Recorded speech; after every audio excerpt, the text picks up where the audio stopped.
Allez, c'est parti pour l'aventure. On vous emmène ici en pleine région Occitanie, au cœur de la vallée de la Dordogne, tout près du petit village de Padirac.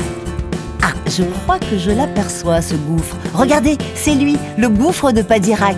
Certains l'appellent aussi l'enjambé du diable. C'est l'une des plus grandes curiosités géologiques de France. On dirait un cratère de météorite. Oui, un énorme cratère de 33 mètres de diamètre et de 75 mètres de profondeur. On pourrait y mettre un immeuble de 25 étages. Mais ce n'est pas une météorite qui a percé ce gouffre. Non, non, c'est le terrain, là-haut à la surface, qui s'est effondré tout seul. Enfin, tout seul, il faut dire qu'il reposait sur une énorme cavité, là où nous sommes.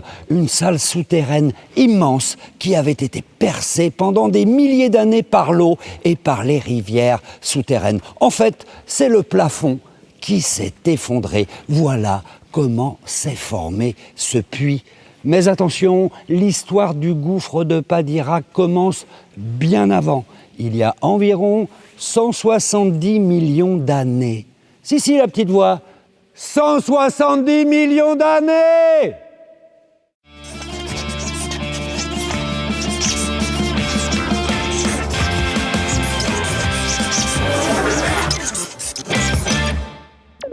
Il paraît que l'histoire du gouffre de Padirac commence à l'époque des dinosaures. C'est vrai, ça ? Eh oui, la petite voix. La formation du gouffre a débuté il y a 170 millions d'années. Comme tu le vois, à cette époque, les continents n'occupaient pas la même place qu'aujourd'hui, et la France était en grande partie recouverte par les eaux. Dans ces eaux vivent des crustacés, des mollusques et beaucoup d'autres animaux marins. Quand ces organismes meurent, leurs coquilles et leurs squelettes se déposent et s'accumulent au fond de l'océan pour former une couche composée de minéraux. C'est ce qu'on appelle des sédiments. Et les sédiments, ils peuvent avoir une autre origine ? Oui, les sédiments sont aussi créés grâce aux réactions chimiques dans l'eau.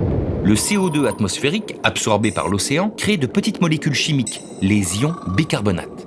Ces derniers réagissent chimiquement avec d'autres molécules déjà présentes dans l'eau, les ions calcium. Cela forme du carbonate de calcium. Parfois, ce carbonate de calcium s'accumule autour de petits grains de sable et finit au fond de l'océan. Enfin, des fragments de roches provenant des continents sont transportés par les cours d'eau jusqu'à l'océan. Ils contribuent aussi à former cette fameuse couche sédimentaire. Ah oui, et cette couche, c'est du calcaire, c'est bien ça ? Exactement. En s'accumulant, les sédiments vont se compacter. Comme ils sont principalement composés de carbonate de calcium, ils vont former un tapis dur de roches calcaires de plusieurs centaines de mètres d'épaisseur. Et tiens-toi bien, c'est le même calcaire qui forme les parois à l'intérieur du gouffre. Ok, mais le gouffre, il n'est plus sous l'océan aujourd'hui. Alors, elle est passée où toute cette eau ? Elle s'est simplement déplacée à cause des mouvements des plaques tectoniques. Il y a 65 millions d'années, la Terre a changé d'aspect et la France a sorti la tête de l'eau. Dans la région, la mer s'est totalement retirée et les roches calcaires qui formaient les fonds marins se sont retrouvées à l'air libre.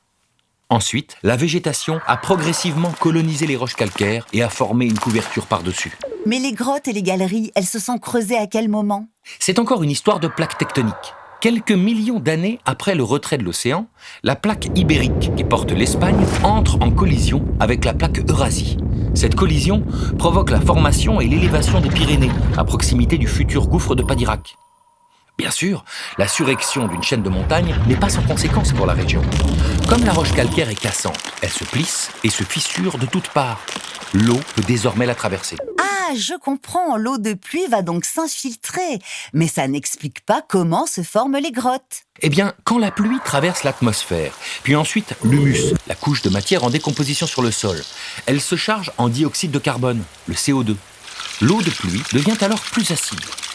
Quand elle arrive au contact de la roche, cette eau acide dissout le carbonate de calcium.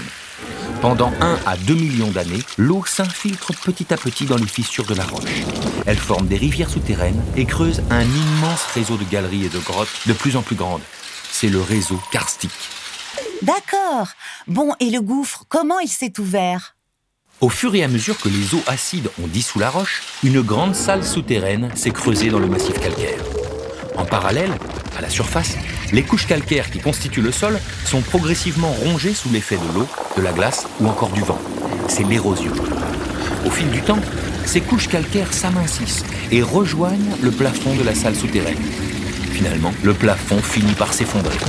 Cela se serait produit il y a des dizaines, voire des centaines de milliers d'années, sous l'œil des mammouths qui vivaient encore dans la région.